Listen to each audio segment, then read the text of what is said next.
अल्लाह ताला जे फैज़ जी हिकड़ी सोहणी निशानी आहे जो उस्तादुल उलमा साईं मुफ्ती मोहम्मद रहीम साया मेहरबानी थी जो 27 ॾींहनि में कुरान करीम याद कयो। जोर सां जो सुभान अल्लाह। उन ये उस्ताद साईं मुफ्ती साहिब हिकड़ो भेरो मूंखे सॾु कयो। वेठा हुयासीं कमरे में, कुछ खोसा फकीर वेठा हुया। साईं मुफ्ती साहब फरमायो त हीअ रिवायत ॿुध जो हिकड़ो दलील हुजे,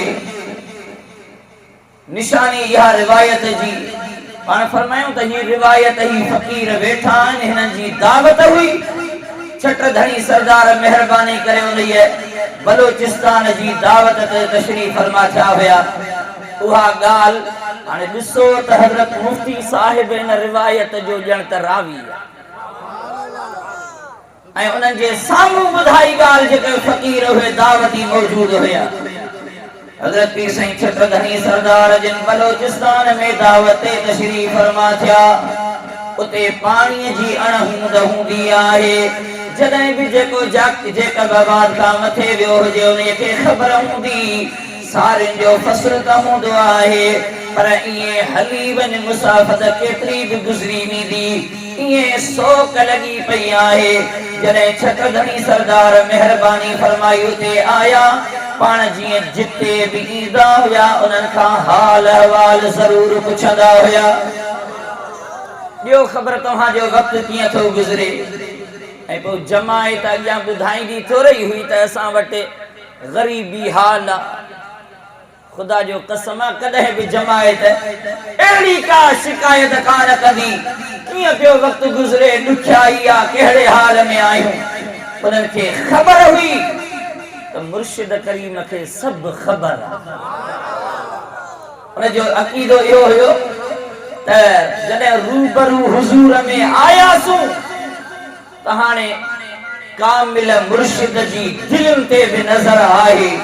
बुजुर्ग जो चवण आहे त कंहिं इल्म वारे जे अॻियां वेहो त ज़बान खे संभाले वेहो, पर जेकॾहिं कंहिं वलीअ जी दरबार में हुजो त दिल खे संभाले वेहो। छाजे करे त अल्लाह जे वलीअ जी नज़र दिल ते हूंदी आहे। त फ़क़ीरनि जो इहो ई ख़्याल आहे त मुर्शिद करीम खे का ॻाल्हि अर्ज़ करण जी ज़रूरत कान्हे का, बस दुआ जे लाइ अर्ज़ करणो आहे। दुआ थी त बेड़ा पार थी विया।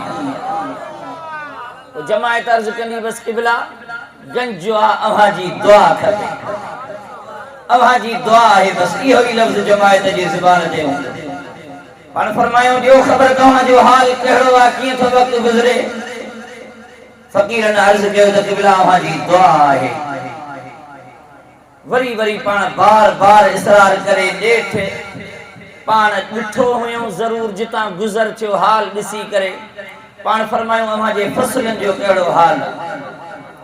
अर्ज़ कयूं क़िबला हाणे जूअर जो आहे फसल, ग़ालिबन जूअर हुई या बाजर।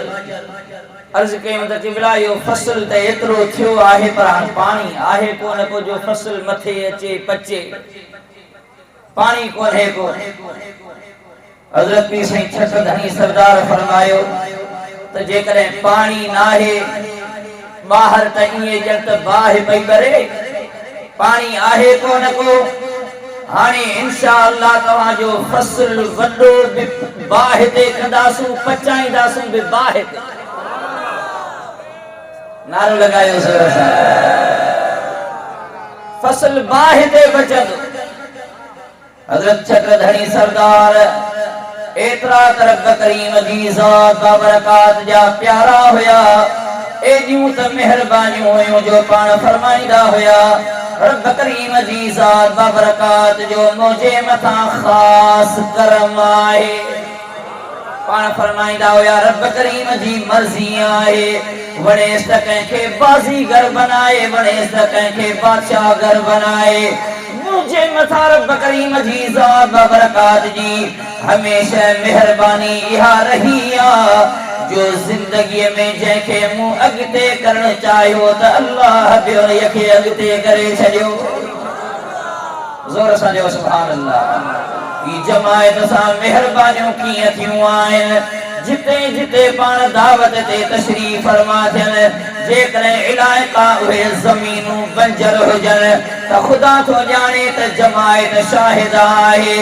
कई खां बि मिस्र मेहरबानियूं करे मिस्रियूं कोन्हनि के जितां अॼु बि, पर हिकिड़े छट धणी सरदार जी त अॼु ॻाल्हि आहे जो हीअ महफ़िल ई उन जे घोट जी आहे।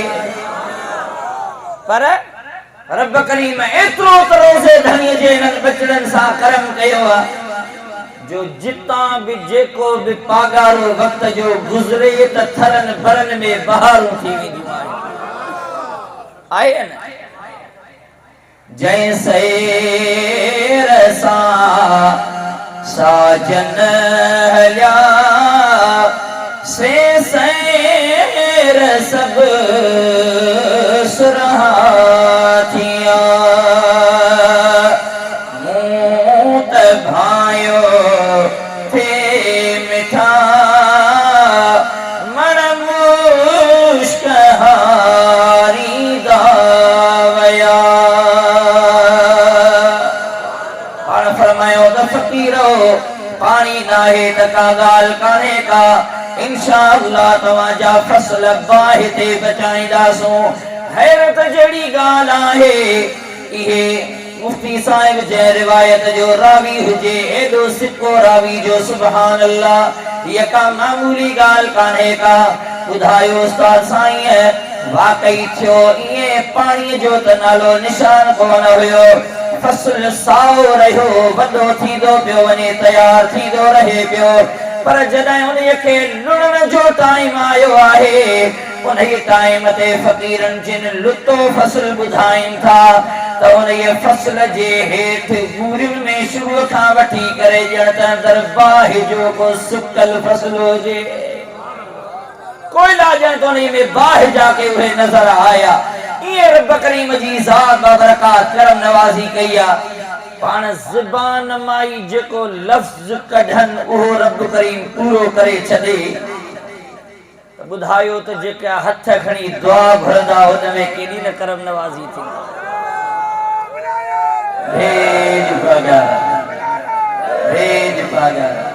अॼु बि ख़ुदा थो ॼाणे त छट धणी सरदार जी नज़रे करम उहा अॼु बि फ़कीरनि जमायत सां आहे। समझो था त इहो करम इंशाअल्लाह थींदो रहंदो। फ़कीर घणी बख़्श आहे।